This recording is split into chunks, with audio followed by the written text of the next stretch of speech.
3장.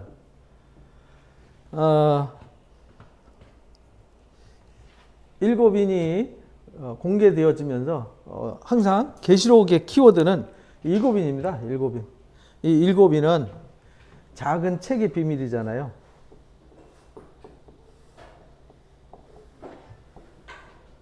작은 책.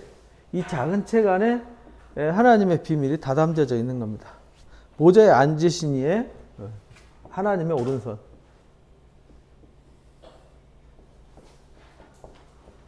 오른손에 있는 책이죠.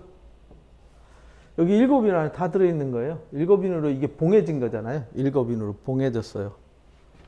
봉인된 책. 모든 것은 여기 안에 계시록 내용은 여기 일곱인 안에 다 들어있는 거예요. 그런데 우리가 이제 하나님 보좌가 어떻게 생겼는지 어디에서 하나님 역사가 이루어지는지 4장에서 보여줬고요. 5장에서 보좌에 앉으신 이의 오른손에 작은 책이 있는데 이 작은 책을 누가 받냐면 어린 양 대신 예수님이 받으시고 이것을 떼시죠. 이걸 떼시는 겁니다. 그러니까 예수님 외에는 이 일곱인을 뗄 자가 없어요. 그래서 이 일곱인이 떼어지면 하나님의 모든 것이 끝나는 거죠. 그래서 여섯째 인을 뗄 때에 이제 세상 모든 심판이 이루어지죠. 그런데 그 여섯째 인까지 띄어지고 마지막 일곱인이 공개되어질 때 거기에 이제 일곱 나팔과 일곱 재앙이 예비되어 있는 거죠. 그래서 마지막에 여기서 하시는 일이 뭐냐면 구원자들을 인치시고 구별하시는 거죠. 구별하시는 일. 그 다음에 하나님의 말씀을 믿지 않는 자들. 그래서 이 떼심, 여기 구원자들을 구별하는 이 모델이 일곱 교회의 비밀이었다. 일곱 금초대와 일곱 별의 비밀. 이게 일곱 촛대와 일곱 교회의 사자. 곧 별이죠. 별. 일곱 별. 여기는 일곱 촛대. 그러니까 일곱 교회였죠. 이거는.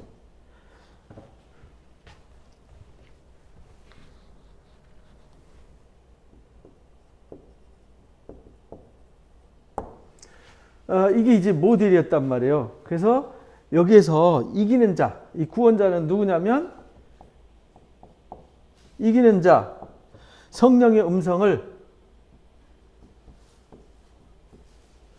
깨닫는 자, 듣고 깨닫고 이기는 자.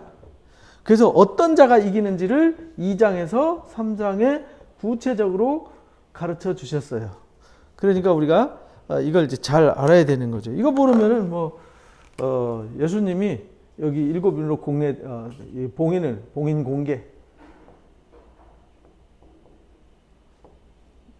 공개하면 이제 구원자들이 예비돼요. 그것이 이제 7장에 일곱인으로 인치는 역사가 있고 거기서 흰옷을 입은 자들이 누구냐? 말씀으로 싸워 이겨서 사대교회 흰옷 입은 자처럼 또는 빌라델비아 교회처럼 적은 능력을 가지고도 말씀을 뭐하는 사람들, 지키는 사람들. 문 밖에 서서 두드릴 때 열고 주님이 들어가셔서 주님과 더불어 먹는 사람. 처음 사랑을 회복한 에베소 교회처럼 처음 사랑을 잃지 않고 회복한 사람. 또 죽기까지 신실한 믿음을 포기하지 않고 충성스럽게 믿음을 지키는 사람. 또 짐승과 우상에게 경배하지 않는 자들. 어떤 자들이냐면 버가모 교회와 두아디라 교회에 있는 사람들처럼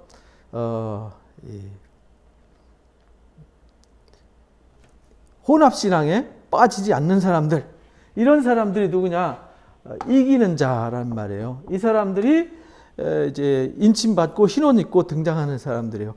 이 사람들이 누구냐면 10장, 11장에 복음이 증거되어질 때 두 증인의 역사에 참여하는 사람들이란 말이에요. 그리고 12장에 이제 하나님의 능력으로 보호받는 사람들, 14장에 이 어린 양과 더불어 새 노래를 부르는 자들, 시온 성산에 서서 19장에 어린 양의 신부로 준비된 사람들, 20장의 끝까지 하나님 말씀을 인해서 목배임을 받은 자들, 순교자들, 순교의 신앙을 가진 사람들, 이렇게 말하는 거죠.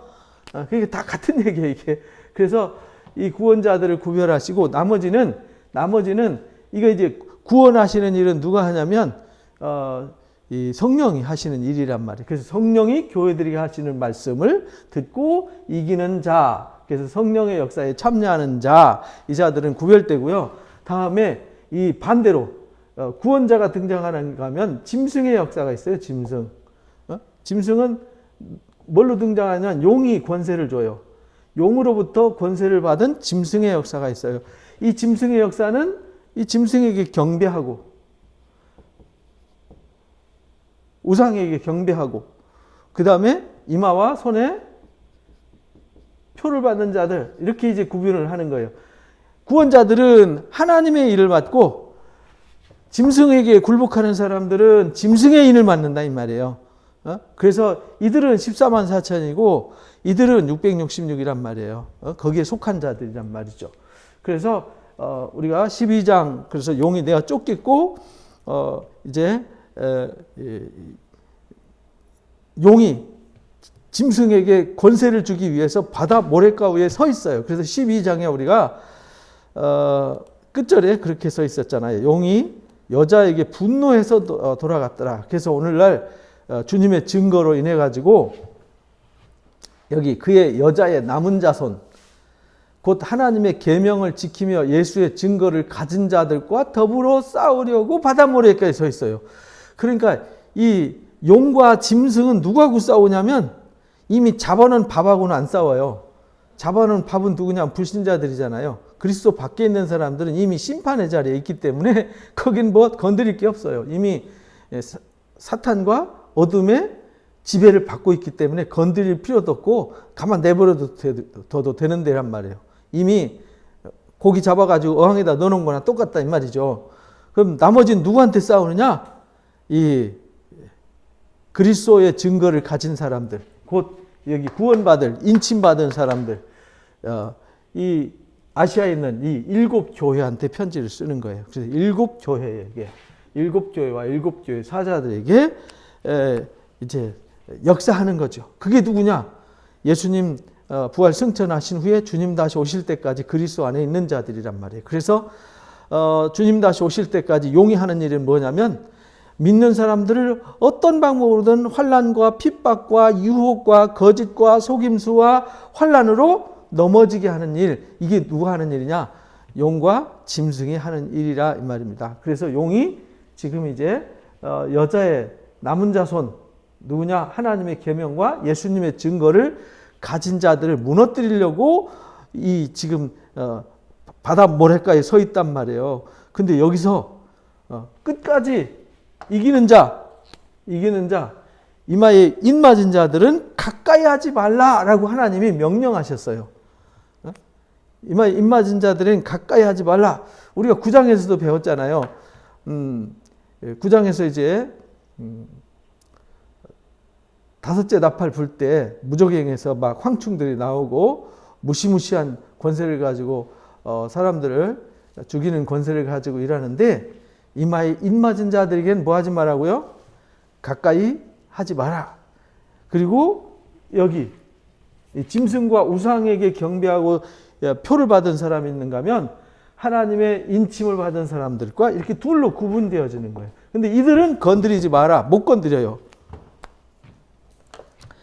그래서 그 중에 알곡과 가라지를 가르는 역사가 있는 거예요. 그래서 14장에 이렇게 말씀하세요. 하늘에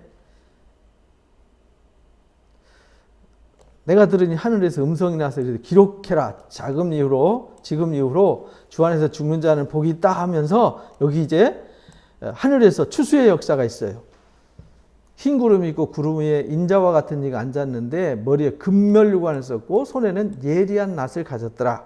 다른 천사가 성전에 와서 구름 위에 앉은 이를 향해서 외칩니다. 당신의 낫을 휘둘러 거두소서. 땅의 곡식이 다 뭐 했어요? 익었습니다. 거두소서 해가지고 거두는 이 알곡, 이게 알곡이란 말이에요. 인치는 이기고 인침받은 사람이 예수님이 말씀하신 알곡은 모아서 곡간에 드리고 또 고기를 잡아서 끌어낸 후에 좋은 것은 그릇에 담고 나쁜 것은 내어버리고 한 그 말씀이 이 말씀이란 말이에요. 그래서 거둘 때가 이르렀습니다 하니 이걸 거둘러 곡식을 거두니라. 또 다른 천사가 성전에 나와서 예리한 낫 가지고 불을 다스리는 천사, 여기는 불을 다스리는 천사. 땅에 익은 곡식 거두는 게 아니라 불을 다스리는 천사가 내려와 가지고요 거두어서 포도송이를 거둡니다. 익었느니라. 그래서 휘둘러 포도를 거두어서 하나님의 어디다 던져요? 진노의 큰 포도즙 틀에 이제 집어넣고 짓밟아서 심판하는 거죠. 그래서 이 짐승과 우상에게 속한 자들은 거두어서 풀무불에 던져 넣는 역사가 이제 13장에 나오고 16장, 17장, 그 다음에 19장, 20장에 나오는 짐승, 여자, 짐승, 용의 역사 속에 속한 자들, 짐승과 여자와 거짓 선지자들과 우상에게 속한 자들은 다 잡아서 불못에 던지게 되더라. 그래서 하나님의 진노의 즙틀에 던져지게 되더라. 그러니까 이게요, 어느 한 시기만을 말하는 게 아니에요. 예수님 때부터 주님 다시 오실 때까지. 그러니까 지금 하나님 일하시는 거죠. 지금.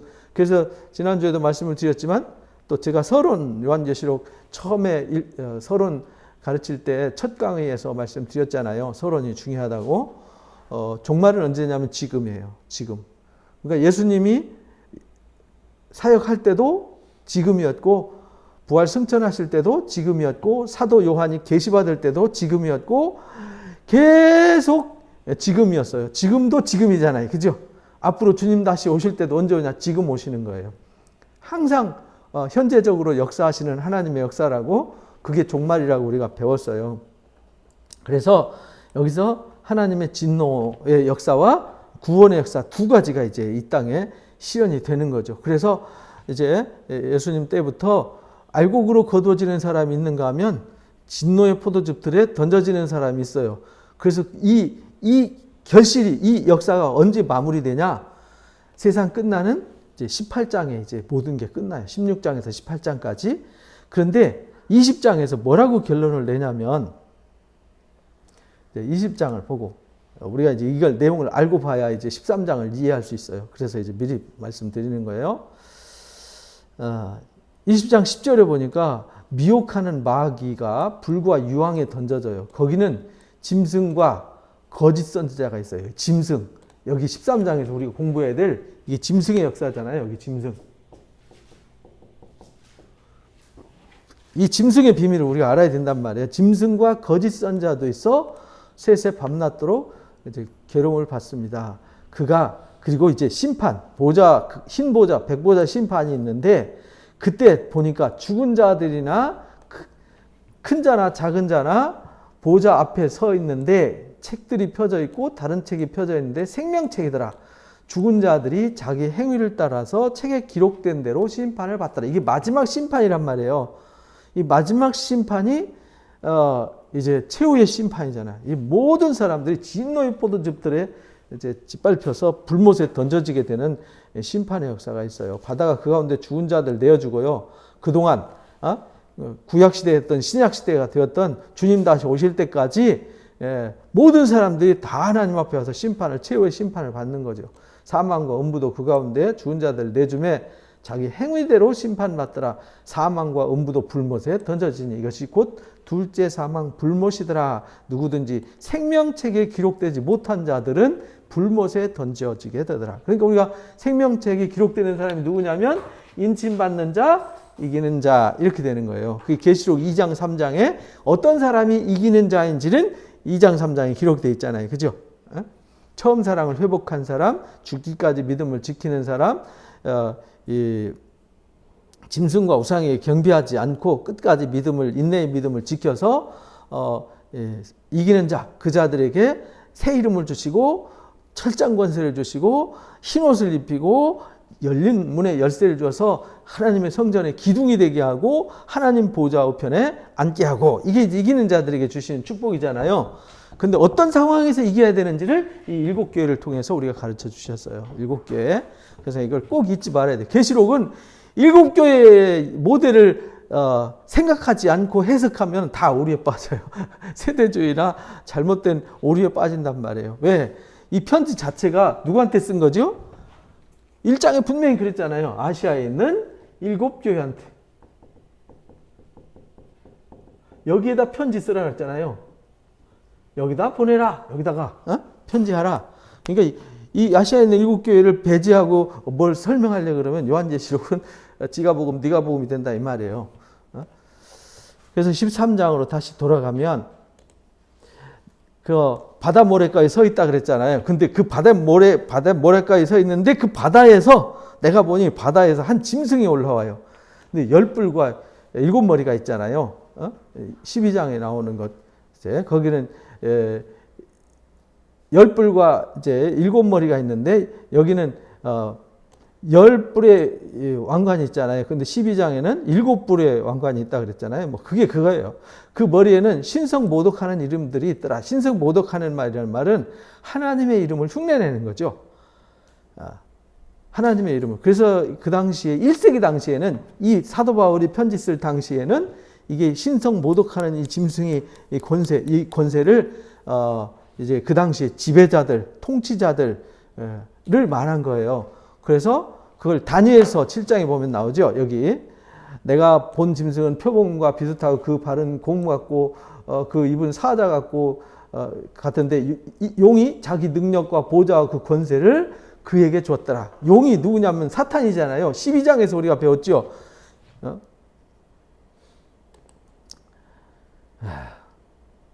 큰 용이 내어 쫓기니 옛뱀 곧 마귀라고도 하고 사탄이라고도 하는 자인데 온 천하를 꾀하는 자들아. 이건 영적인 존재란 말이에요. 사탄이는. 그죠?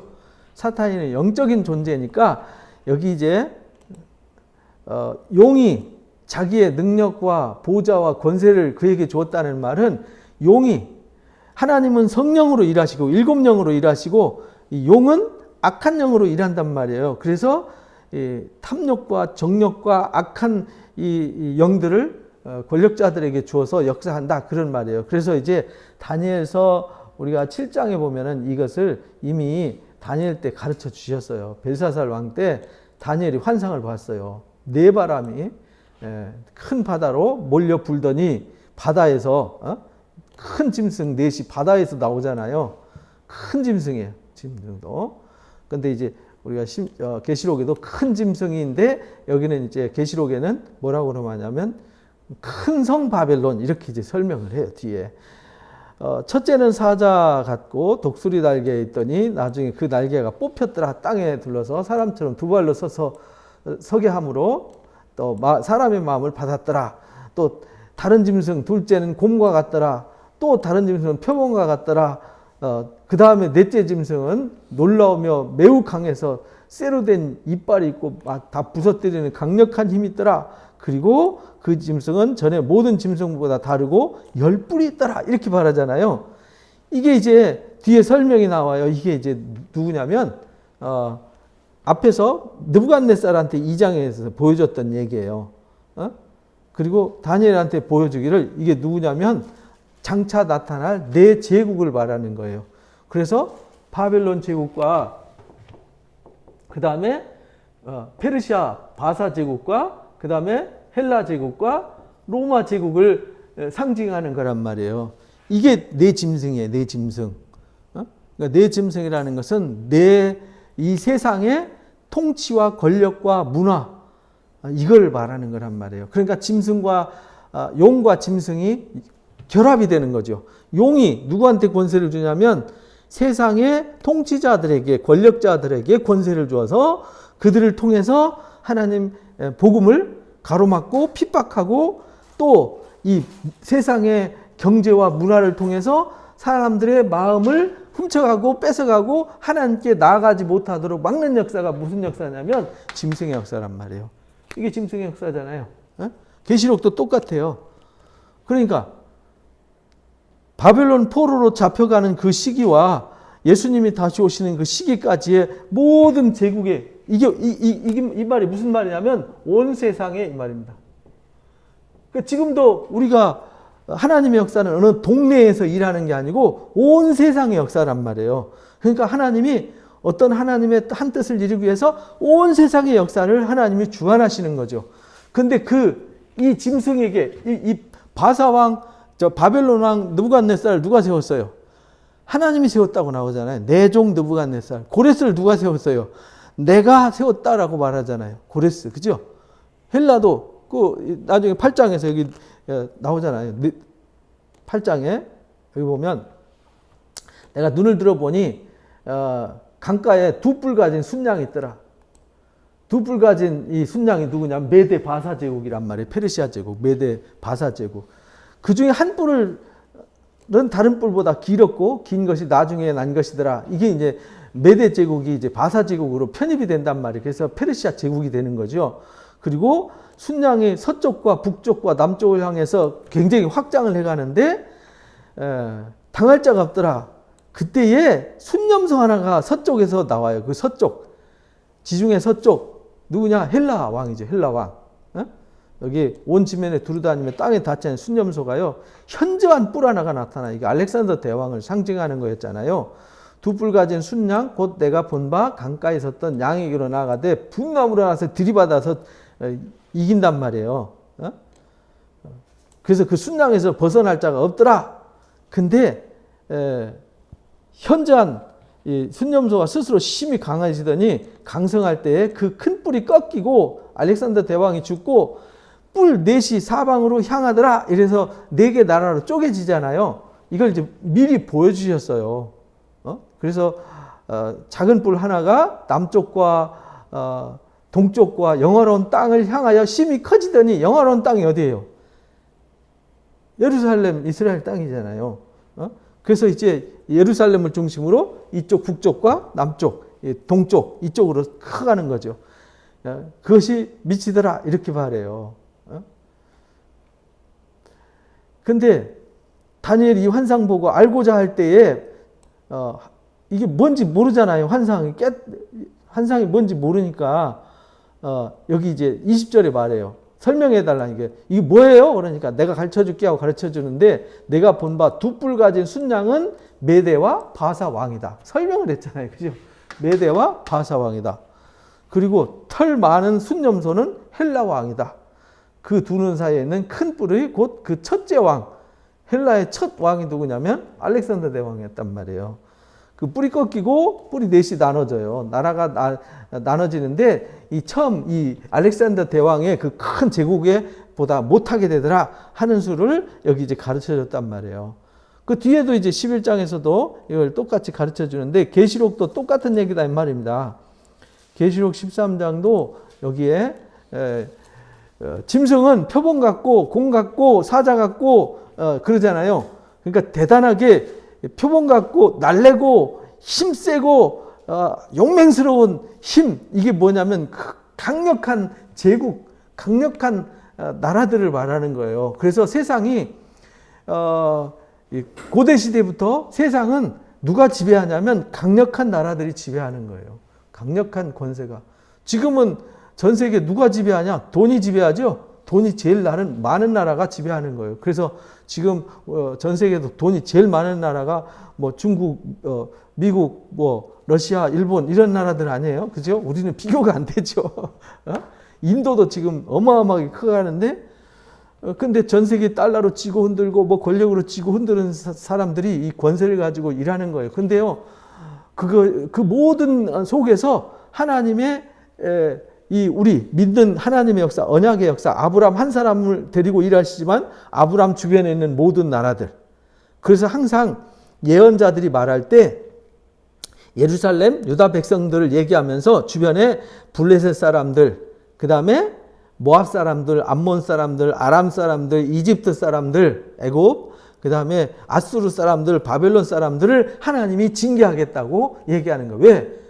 하나님의 언약의 역사 하나를 위해서 그 모든 나라와 역사와 제국의 흐름을 이끌고 가시는 거예요. 그러니까 여기서도 같은 얘기입니다. 이 짐승은요, 사탄이는 교회에서 성령과 함께 일할 수는 없잖아요.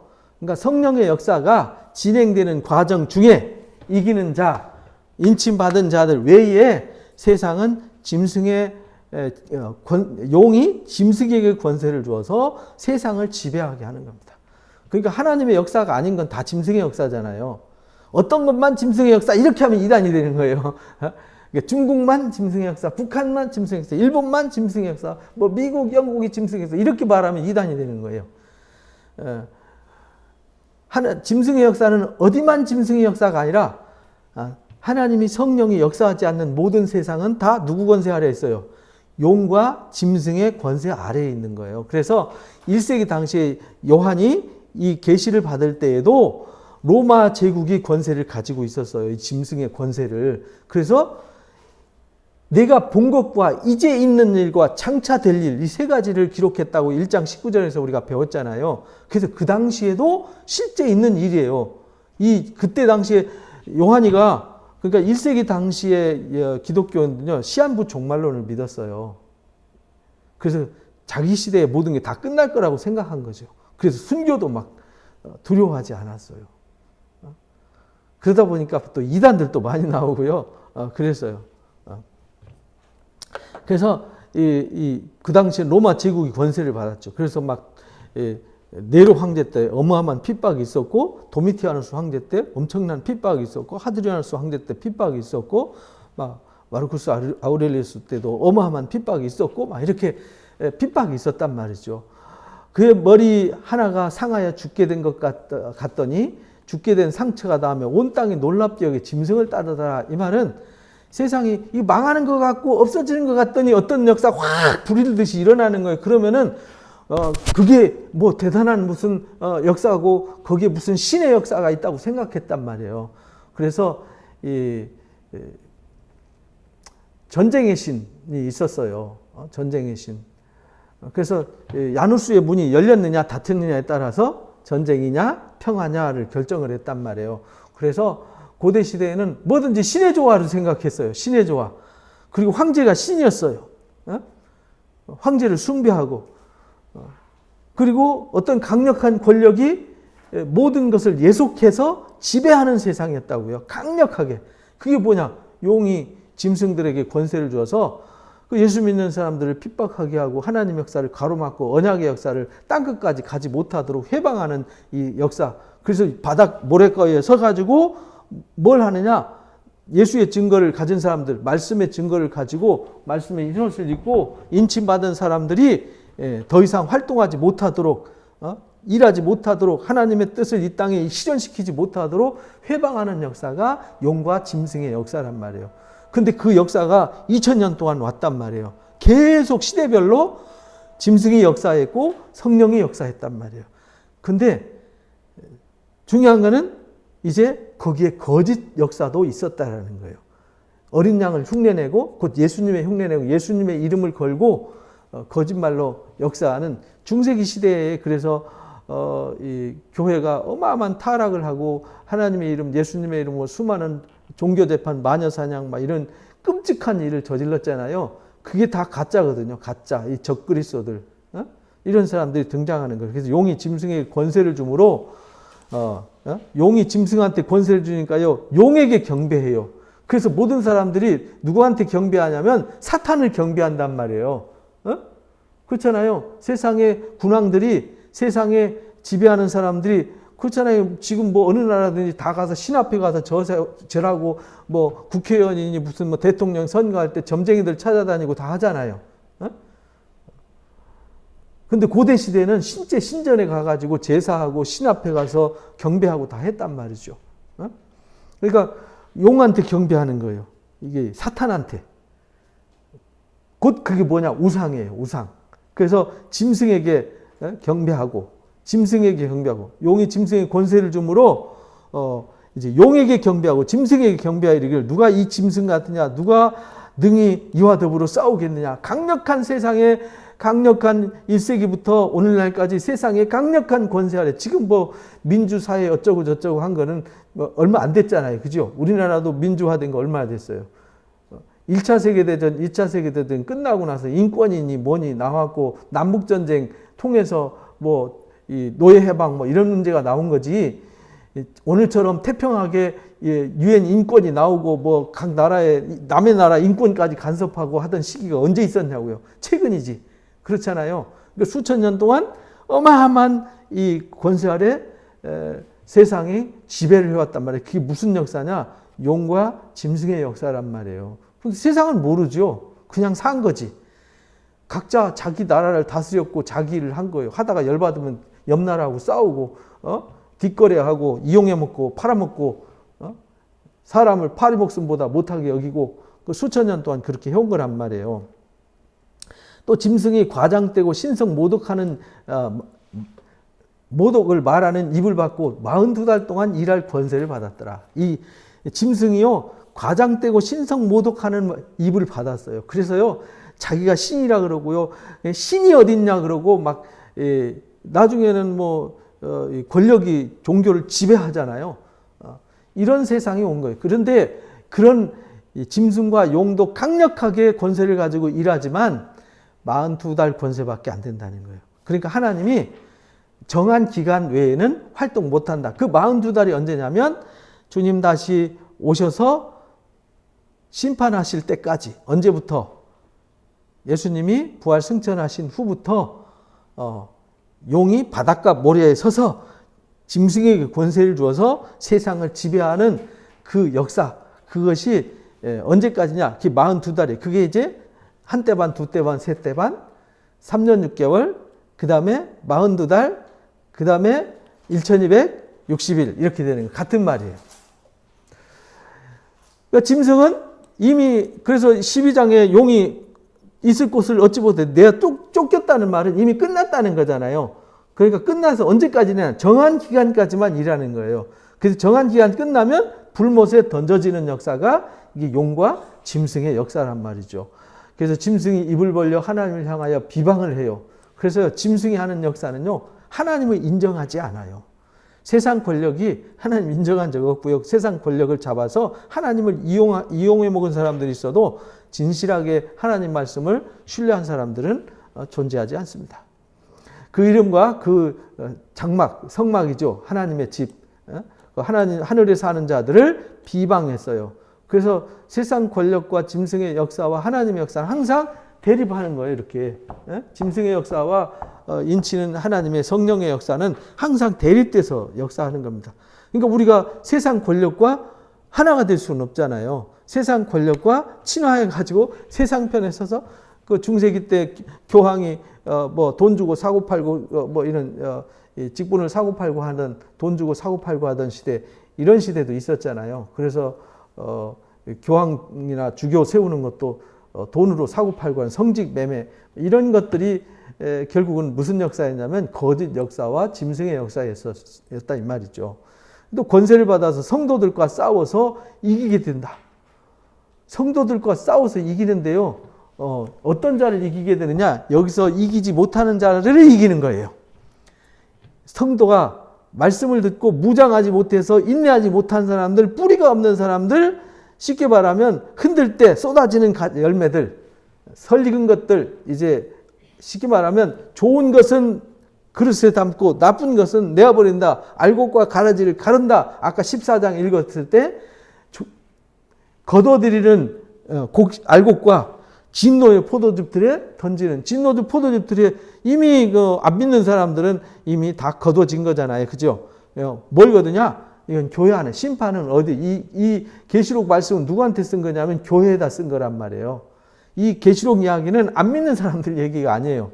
믿는 그리스도인들에게 쓰는 거란 말이에요. 너희가 이런 짐승과 용의 역사가 있고 하나님이 인치는 성령의 역사가 있고, 그러니까 너희가 이기는 자가 돼야 된다. 이걸 이제 가르치는 거예요. 그래서 각 족속과 백성과 방언과 나라를 다스리는 권세를 가지고 강력하게 역사하는 거죠. 짐승은. 짐승이 뭐 갖고 일하겠어요? 탐욕이죠, 탐욕. 근데 탐욕 안에 뭐가 들어가요? 권력이잖아요, 권력. 탐욕 속에 권력, 그 다음에 돈, 명예, 그 다음에 쾌락. 결국 이게 불의잖아요. 이 불의를 가지고 역사하는 게 짐승의 역사란 말이죠. 그래서 그걸 가지고 세상을 지배하잖아요. 세상의 타락한 문화도 전부 다 뭐냐면 돈과 연관되어 있고 권력과 연관되어 있고 거짓과 술수로 다 연결되어 있는 거잖아요. 어? 죽임을 당한 어린 양의 생명책에 여기 13장 8절 한번 읽어보겠습니다. 시작. 죽임을 당한 어린 양의 생명책에 창세 이후로 이름이 기록되지 못하고 이 땅에 사는 자들은 다 그 짐승에게 경배하더라.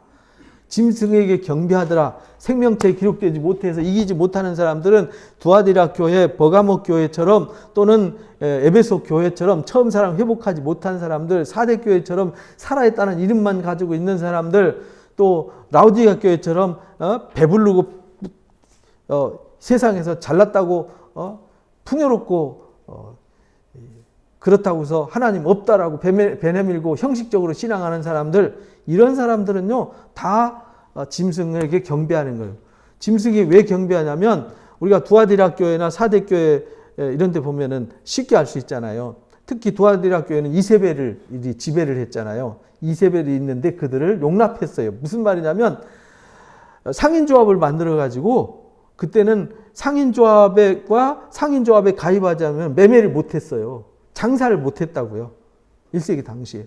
길드라고 하는 상인조합에 가입해야만 장사를 할 수 있어요. 거래를 할 수 있었어요. 그래서 여기서 거기에 가입해서 그 상권을 확보하지 못하면 매매를 할 수가 없었어요. 지금 이때 이 얘기를 하는 거예요.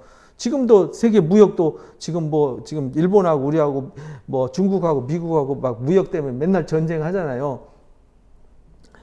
그래서 누구든지 귀 있는 자는 들으라 이렇게 말하잖아요. 2장 3장에도 성령이 귀 있는 자는 깨달아라 이렇게 말하잖아요. 여기 똑같은 거예요. 사로잡힐 자는 사로잡혀 가요. 어떤 자가 사로잡혀 가느냐? 세상과 타협하는 사람, 두아디라 교회나 이 버가목 교회처럼 세상과 적당하게 양다리 거치고 믿는 것도 아니고 안 믿는 것도 아니고 라우디아 교회처럼 차지도 않고 덥지도 않고 이런 사람들은 다 짐승을 경배하게 돼요. 짐승이 가진 권세가 뭐예요? 돈의 권세잖아요. 쾌락의 권세잖아요. 그죠? 명예의 권세를 가지고 있잖아요. 그러니까 경제와 문화를 가지고 그 다음에 권력을 가지고 일하는 거란 말이에요. 이 세 가지를 가지고 사람들을 쥐고 끌고 가면은 안 따라갈 사람 누가 있냐 이 말이에요. 요즘 젊은이들 보세요. 유튜브에 푹 빠져 있고 어떤 그 세상 쾌락에 푹 빠져 있고 하나님에는 아예 관심도 없잖아요. 성경 아예 쳐다보지도 않고 읽지도 안 하잖아요. 하나님이 우리 말씀 외쳐도 너나 잘 믿어 이런 식이잖아요. 갈수록 더 심해진다는 거예요. 이게 이제 갈수록 기독교 안티들은 더 많아질 것이고 하나님에 대한 불신과 말씀은 점점 신뢰를 잃어갈 것이고 교회는 이미 갈수록 더 부패해서 땅바닥을 칠 거고 이렇게 가는 거예요. 이게 말세의 증상이란 말이죠. 그래서 여기 사로잡힐 자는 다 사로잡혀 가는 거예요. 짐승한테 다 경배하게 되는 거죠. 하나님 말씀으로 안 살아요. 그래서 여기 이기는 자들은 누구냐면 말씀을 깨닫고 14장에 여자와 더불어 더럽혀지지 않은 사람들.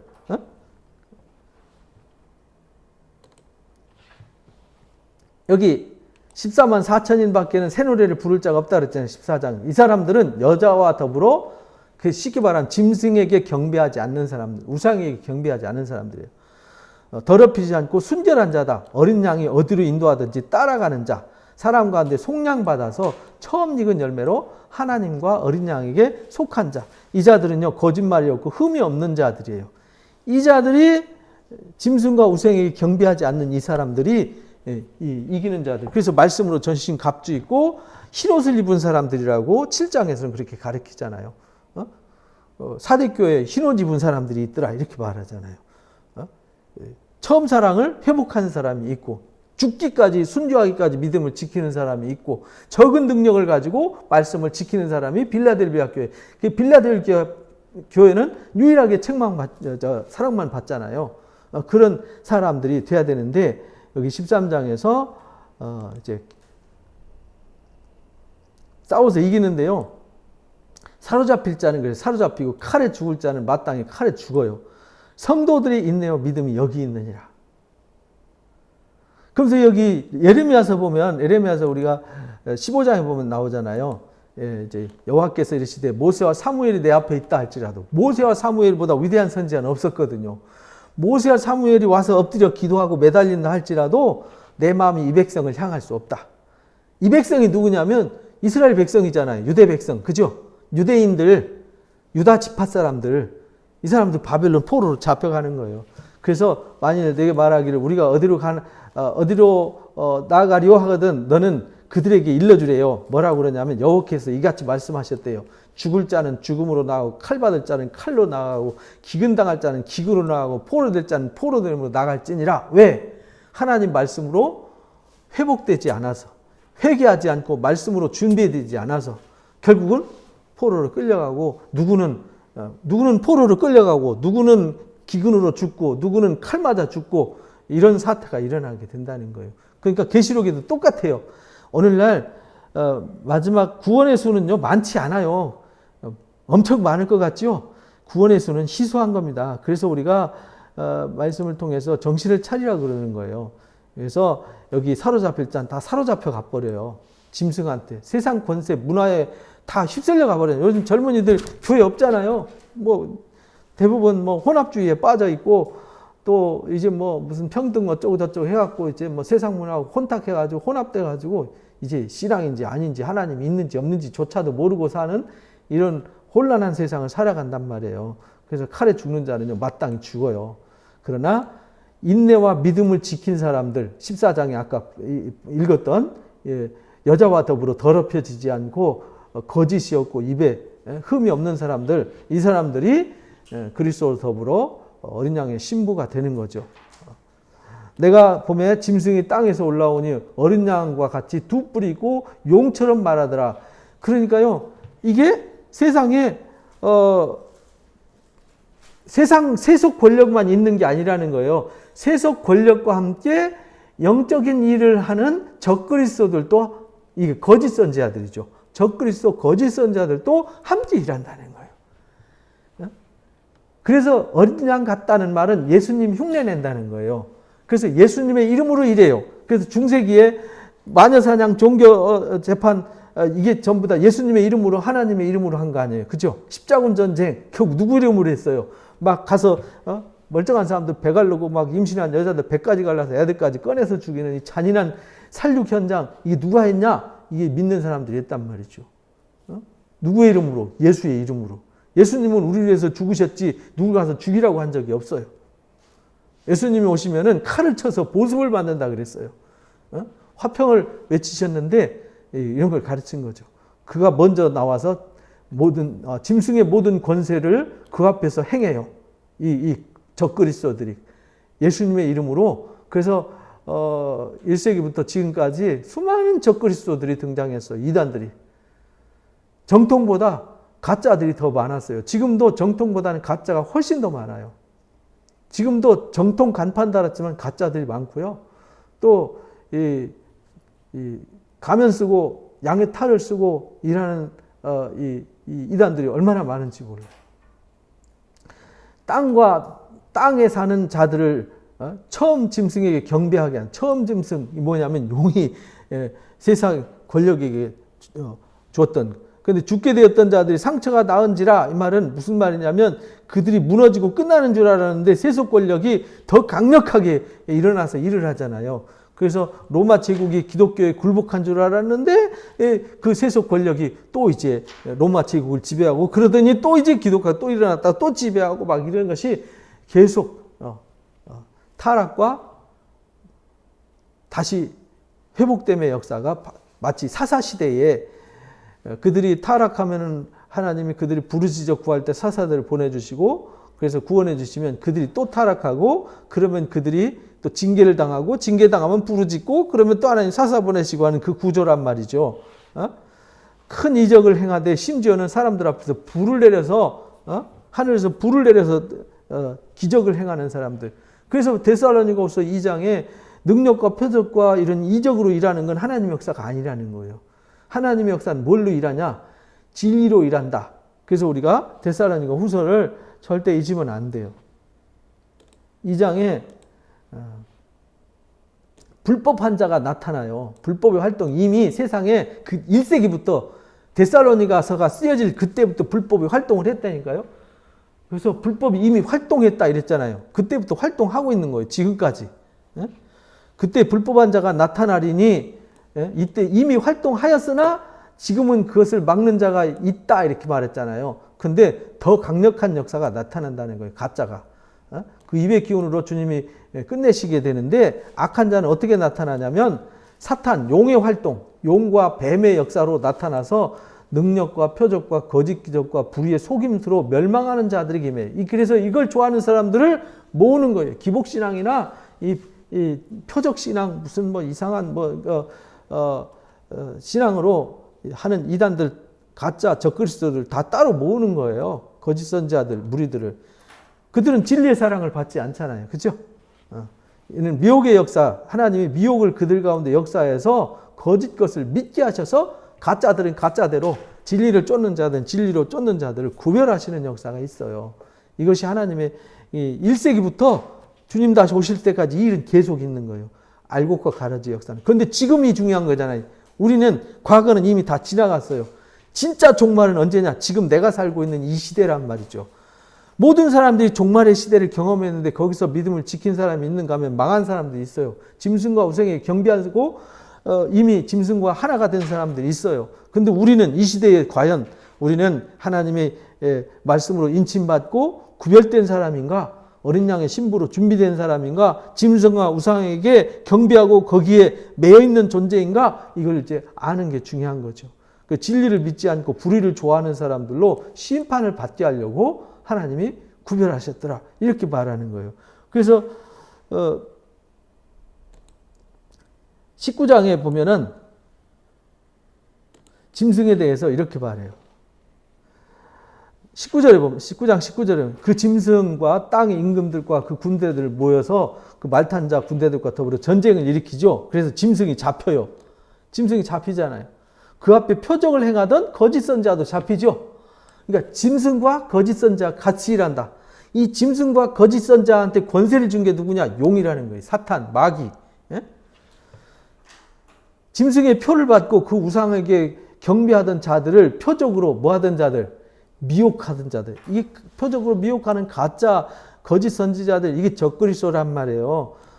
이 적그리스도가 누구냐면 예수님 육체로 오신 것을 부정하는 자라 그랬잖아요. 그 말은 예수님이 이 땅에 자기 희생을, 자기의 영광을 가지고 이 땅에 오셔서 희생해서 한 생명을 살리기 위해서 몸부림치면서 일하셨는데 그 사람들을 자기 밥으로 생각하는 사람들,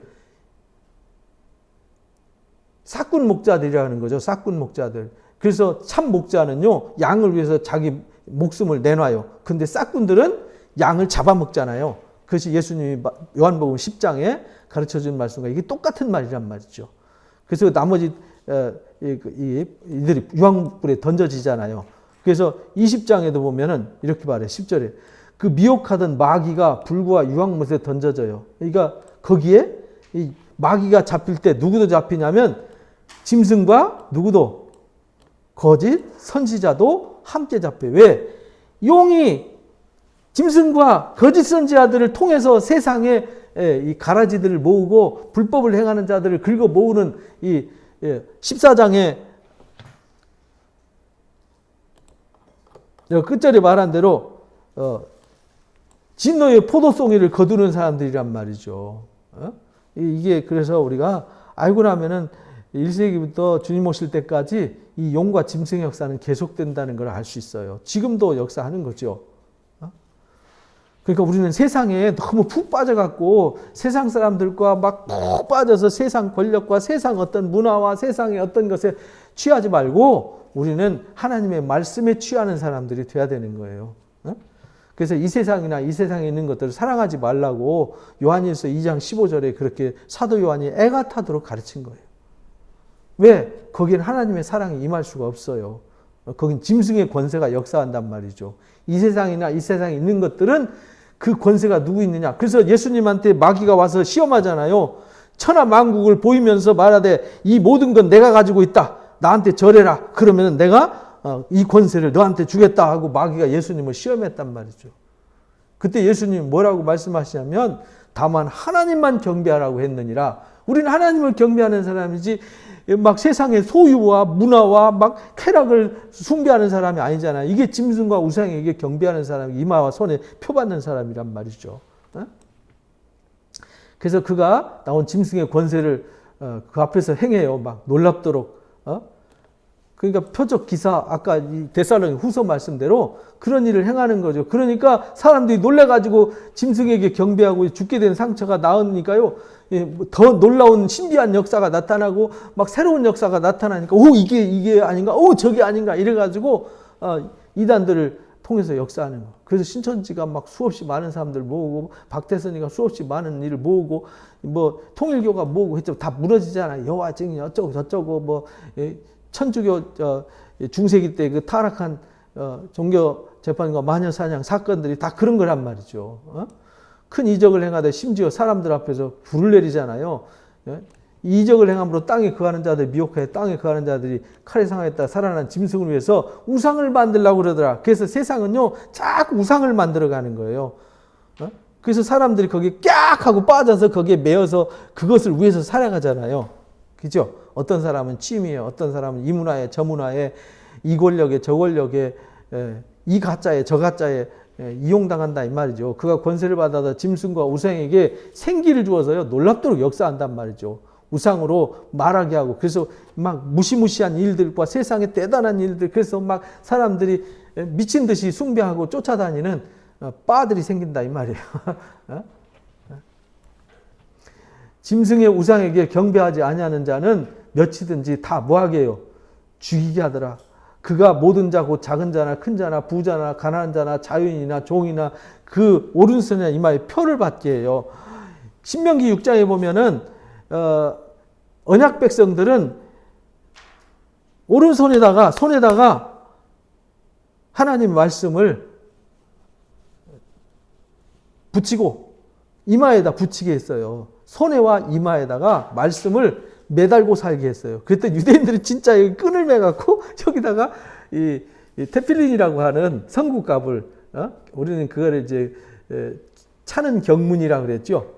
이제 마태복음 23절 차는 경문 이게 테필린이라고 하는 말씀의 성냥갑 같은 생긴 이걸 붙이고 다니는 이 가짜란 말이죠.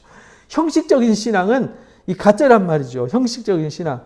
이게 형식적인 신앙으로 표받아서 막 뭐 하면은 마치 당신은 구원받아 당신은 대단한 존재야 라는 가짜에 다 속아 넘어간다는 거예요. 다. 이마에 표받게 하고 그러면 마치 자기가 구원받은 줄 알고 속아서 사는 거죠. 가짜한테. 누구든지 이 표를 가진 자 외에는 매매를 못하게 했어요. 그래서 두아디락 교회나 이런 상인조합에 가입하지 않으면 매매를 못하게 1세기 당시에 했듯이 세상이 이제 어떤 권한과 어떤 라이센스가 없으면 움직일 수 없는 세상을 막 만들어간다 이 말이죠. 그러면 사람이 그걸 위해서 막 신앙 다 포기하고 거기에 매달려서 신앙과 타협하고 세상과 타협하고 이게 뭐냐면 짐승과 우상의 역사라는 거예요. 그렇게 매매를 못하게 이 표는 그 짐승의 이름이요 그 이름의 수다 이랬잖아요. 짐승 그 이름의 수다.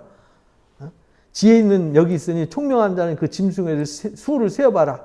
그것은 사람의 수인데 666이다.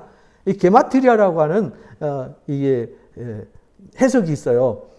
사람을 이 고대 시대에는 이 헬란 말과 히브리 말은 알파벳이 숫자였어요. 알레프 그러면은 이게 1이에요. 베이트 그러면 2, 끼멜 그러면 3일, 달렛 그러면 4 이랬어요. 그거 가지고 숫자로 사람 이름을 불렀어요. 근데 이걸 헬란 말을 히브리 말로 바꿔가지고 설명하면 네로가 돼요.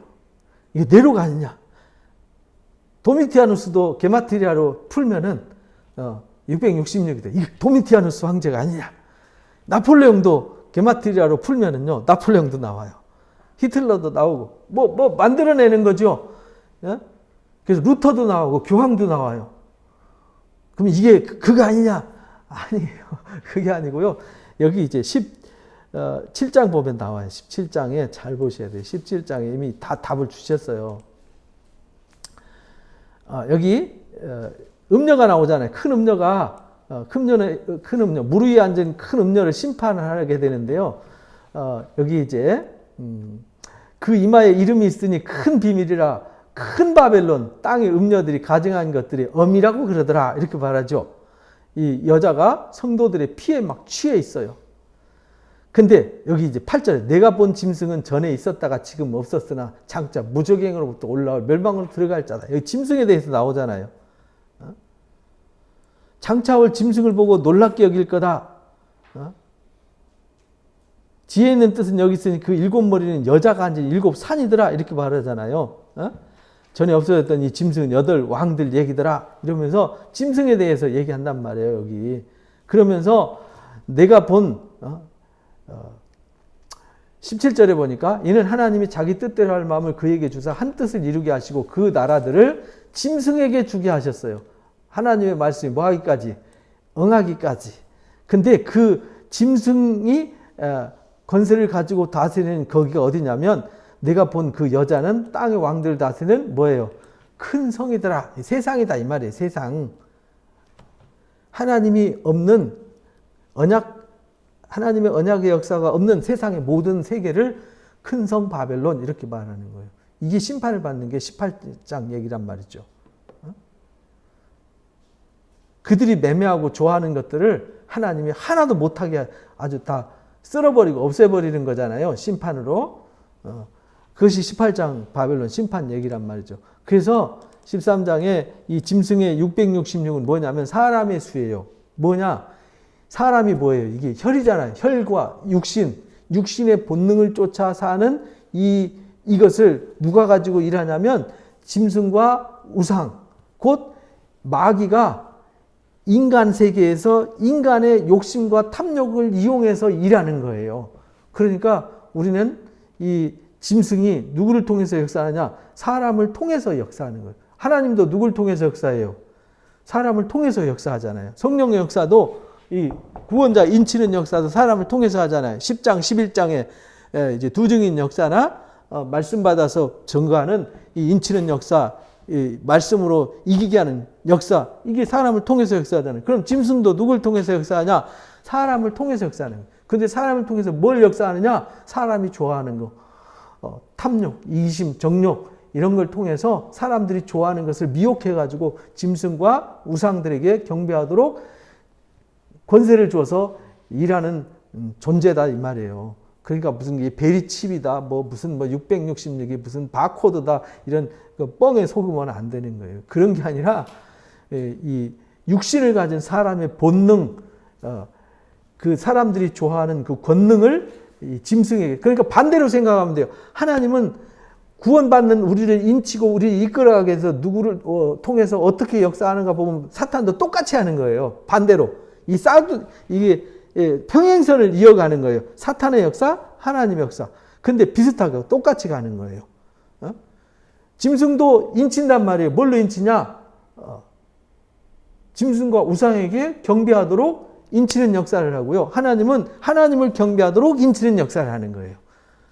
그게 이제 우리는 인맞은 자가 14만 4천이 되는 거고, 짐승의 우상에게 경배하는 자들은 666이 되는 거고, 이렇게 해서 마지막 진노의 포도즙들에 밟히는 거고, 우리는 새하늘과 새 땅을 유업으로 얻는 것이고, 이렇게 되어지는 거예요. 그래서 마지막 때 하나님의 역사는 이 둘을 구별하는 역사다. 이게 13장 짐승의 역사는 이런 세상 권력과 세상의 문화와 세상 경제와 세상의 역사를 말하는 거고요. 이건 하나님이 말씀으로 일하시는 거예요.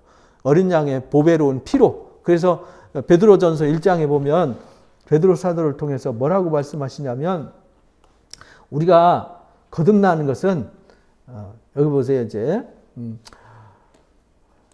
우리가 대속함, 헛된 행실에서 대속함 받은 것은 은이나 금이나 없어질 것으로 된 게 아니라는 거예요. 오직 흠없고 줌없는 어린 양 같은 그리스도의 보배로운 피로 된 거다. 너희는 그 죽은 행실을 살리고 영광을 주신 하나님을 그리스도로 말미암아 믿는 자다. 그래서 믿음으로 우리가 이 말세에 준비된 구원을 우리가 얻는 거다. 너희가 진리를 순종함으로 영혼이 깨끗해져서 거짓 없이 형제를 사랑하게 이르렀다. 우리가 거듭난 것, 거룩해진 것, 흰옷 입은 사람, 이기는 자가 된 것, 인침받은 것은 썩어질 씨로 된 것이 아니고 썩지 아니할 씨로 된 것이니 항상 있는 하나님의 말씀으로 되었다. 그래서 기독교 역사는 무슨 역사냐면 말씀의 역사예요. 진리의 역사다 이 말이죠. 그래서 성령도 진리의 성령, 말씀을 가르치고 말씀으로 역사하는 성령이 진짜 진리의 성령이에요. 무슨 은사, 무슨 표적, 이런 거를 별 중요한 게, 은사는요, 꼭, 방언만 받으면 은사냐? 아니라는 거예요. 제일 중요한 은사는 예언하기를 힘써라. 이렇게 가르치잖아요. 최고의 은사의 꽃은 뭐냐? 사랑이다. 이렇게 가르치잖아요. 그러니까 우리가 이거 이제 잘 깨달아야 돼요. 13년, 짐승의 역사. 그래서 여기서 이제 구별되는 역사가 이제 14장에 이제, 용이 싸워요. 그래서 싸워서 자기한테 굴복하도록 짐승과 우상에게 곧 용에게 경배하도록 만드는 하수인들, 짐승과 거짓 선지자들과 악한 자들을 통해서 사탄이가 역사해서 사로잡고, 그 중에서도 그 용의 역사, 사탄의 역사를 말씀으로 무장해서 분별하고 구별된 사람들은 시온성산에 서서 새 노래를 부르는 자들로 구별되고, 이렇게 되는 거예요. 이게 하나님이 하시는 일입니다. 이걸 우리가 알아서 우리는 이 지금 용이 내어 쫓겨서 이 지금 안 믿는 사람들은 사탄에 이미 밥이 돼서 건드릴 것도 없어요. 지금 믿는 우리를, 믿는 사람들을 타락시키려고 하는데, 요즘은 세상이 너무 재밌잖아요. 세상이 너무 편하고 좋잖아요. 그러니까요, 하나님 믿기보다는 세상으로 향해서 너무 쉽게 가고 교회는 싫은 거예요. 그리고 막 교회가 막 비난당하고 비방당하고 교회끼리 막 싸우고 물고 뜯고 찢고 이러면서 사랑이 식어져요. 그래서 예수님이 거짓 것들이 역사하니까 마태복음 24장에 보면 똑같은 얘기하는 거예요. 마태복음 예수님이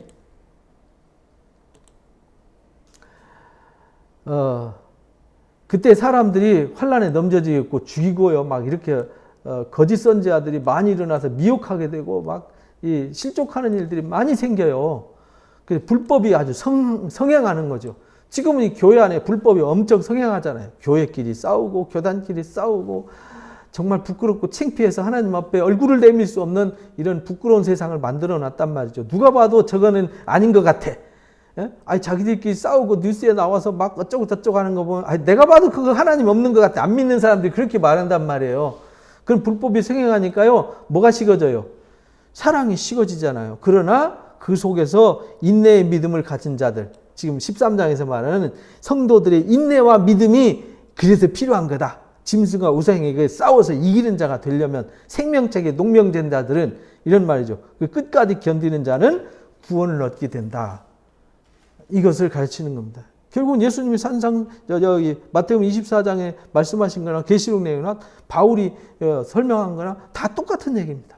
베드로가 설명한 종말론이나 다 똑같은 얘기죠. 그래서 우리는 마지막 때에 짐승과 우상에게 경배하는 자가 되지 않으려면 이기는 자가 되어야 된다. 그럼 이기는 자가 되려면 계시록 2장 3장에 나오는 말씀을 달달달달 외워서요. 나는 지금 어떤 상태인가를 점검하고요.